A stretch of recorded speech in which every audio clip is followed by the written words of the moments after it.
Welcome back, I'm the Watch King. On this video, we are talking about Rolexes that they should bring back. These are certain type of models. It doesn't have to be brought back in the exact way it was, right? I'm not saying that, but I think that Rolex would benefit by bringing some of these watches back or reimagining.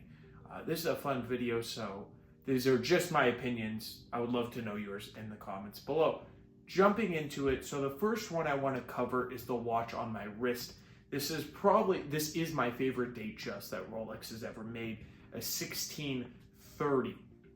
Also 1530, it's the oyster quartz case with the Rolex Datejust movement, and it's automatic, right? It's a 1575 movement, and they put sapphire on these watches. Extremely rare.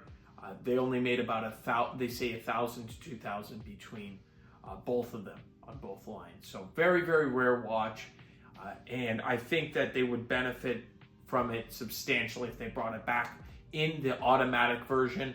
I don't think Rolex would do well with quartz nowadays. I think it was good that they went away from that, but definitely automatic oyster quartz case would go crazy with the modern technology that they have now to make it really nice.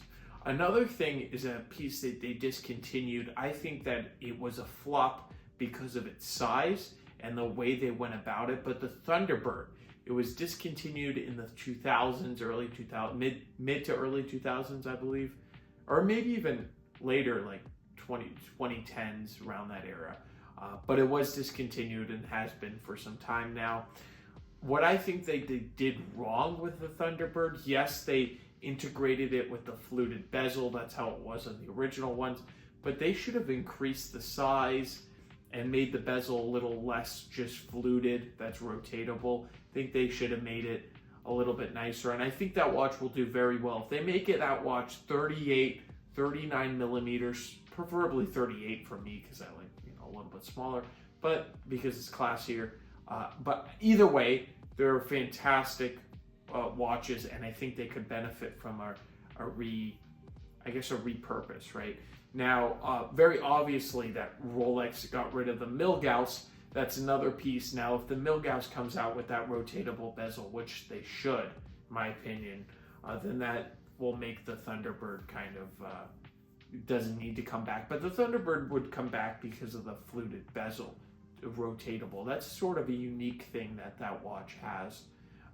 And if you want more information, I actually made a video on the Thunderbird, my last video, so go check that out. Other watches that are more obscure, Rolex made a perpetual calendar back in the day. They made some incredible chronographs, mono pushers, stuff like that. Of course, it would go crazy if they brought that back. I'm not like saying that they'll do that, but who knows? I mean, the 1908 is a cool rehash. It's a bit expensive, but that is Rolex. They can come up with the prices they want. So definitely a perpetual calendar would be insane. I don't think that they're going to do that mechanically, but in the early 2000s, after they discontinued the quartz version of this watch, they were thinking about doing a quartz perpetual calendar. Now, Rolex is known for their quartz calibers. I mean, they're very, very well done. Anybody who knows anything about quartz knows that Rolex does it. When they did it, was the best of the best. So if they put a really great quartz caliber together and made it a perpetual calendar and made it a dress watch, that would just surprise the whole industry. Not gonna happen because they're all mechanical, and and Rolex doesn't tick.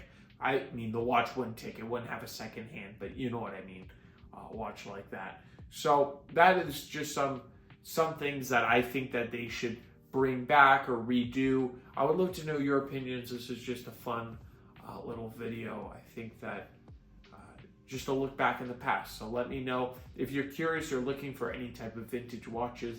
Definitely go down in the description below. There's some fantastic pieces down there. So thank you, and I will catch you in the next one.